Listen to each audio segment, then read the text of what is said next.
How do you go from hundreds of bone fragments to 47 skeleton bones to a missing link that supposedly lived 3 million years ago named Lucy? Lucy fills the pages of our public school textbooks, standing out as the leading icon for human evolution. But is Lucy really a missing link to humans, or is she just an extinct 3.5-foot ape? Stick around to find out. In 1974, Donald Johanson found a small elbow bone in the Ethiopian desert. Looking around, he found several other bones that looked like they could be from the same creature. He later returned to uncover hundreds of bone fragments scattered along a hillside. Later, his team pieced together the hundreds of fragments into 47 skeletal bones. They believed that the creature was an adult female that weighed 55 pounds and stood 3.5 feet tall, not anywhere close to a human. But after gluing these hundreds of bone pieces into 47 parts and creating models of what they think the creature looked like, evolutionists came up with some surprisingly human-like creatures. Wow, how do you go from this to these? And they didn't even find any hands or feet with Lucy, and they certainly didn't find any eye whites, a feature that only humans have and not apes. I wonder if they did this to make her look more human-like. In school textbooks across the country, Lucy is represented as a clear ape-to-human transition, walking upright, holding babies, and gazing intelligently as she walks. But is this really true? Is Lucy really our early human ancestor? Well, let's take a look at the evidence from head to toe. Starting with Lucy's skull, we really don't have much to go on. As leading paleontologist Dr. Leakey said, Lucy's skull was so incomplete that most of it was imagination made of plaster of Paris, thus making it impossible to draw any firm conclusion about what species she belonged to.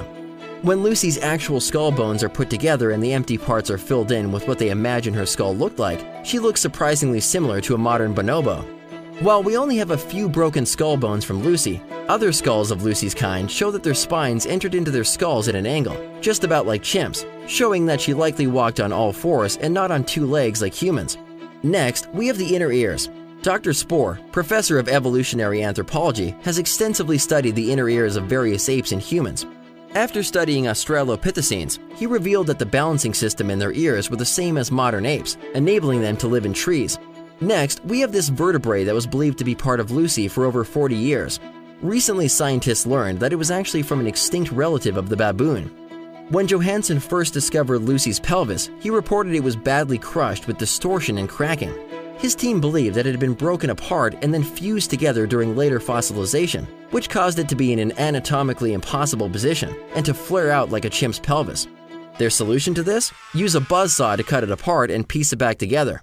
After this pelvis reconstruction, they noted it was a tricky job, but after taking out the kink of the pelvis, it all fit together perfectly, like a three-dimensional jigsaw puzzle. As a result, the angle of the hip looks nothing like a chimp's, but a lot like ours. Even evolutionists in the famous Human Evolution Journal have problems with this reconstruction, stating, "We think that the reconstruction overestimates the width of this pelvis area, creating a very human-like sacral plane." Since 1995, evolutionists have been battling out Lucy's gender, with some even suggesting that male names like Brucey or Lucifer would better fit the fossil. Now we have Lucy's wrist. When looking at a cast of Lucy's bones, experts at George Washington University revealed that her wrist was stiff like a chimpanzee's. This enabled Lucy's wrist to lock in place for knuckle walking, just like most apes today.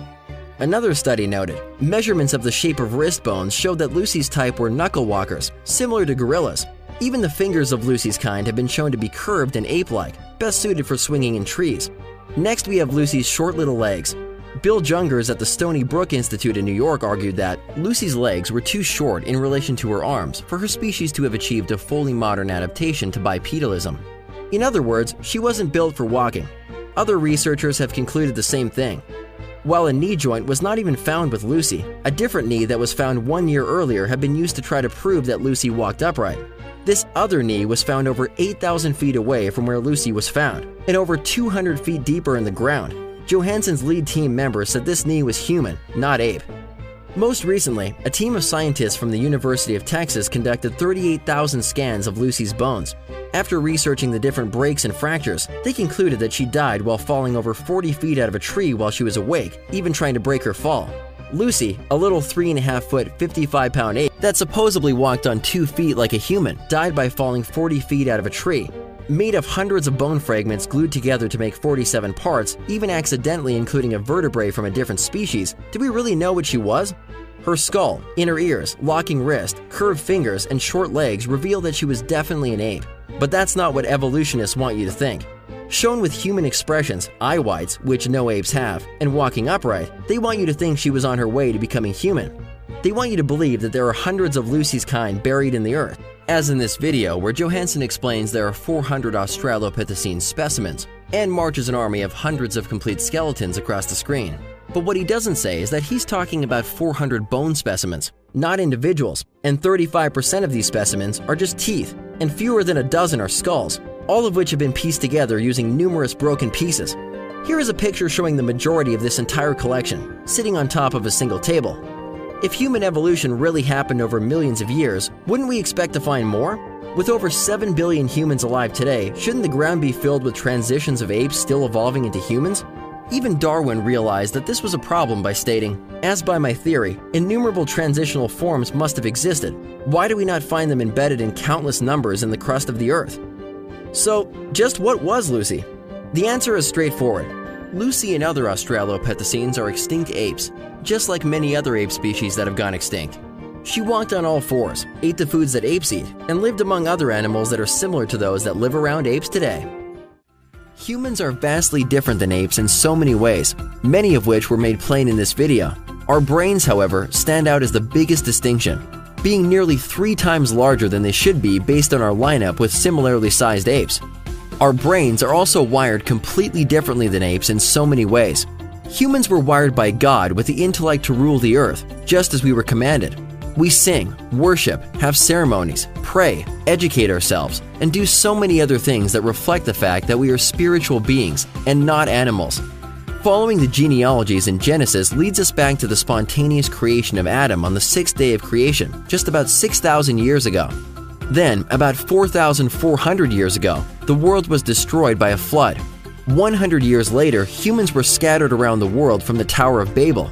That's why we have so many different people groups today. We were just one race of people, but with minor variations based on the genes each group took from Babel, and adaptations that have occurred since. Just like the Bible says in Acts, "And he has made all nations of men of one blood to dwell on all face of the earth, ordaining 4 appointed seasons and boundaries of their dwelling."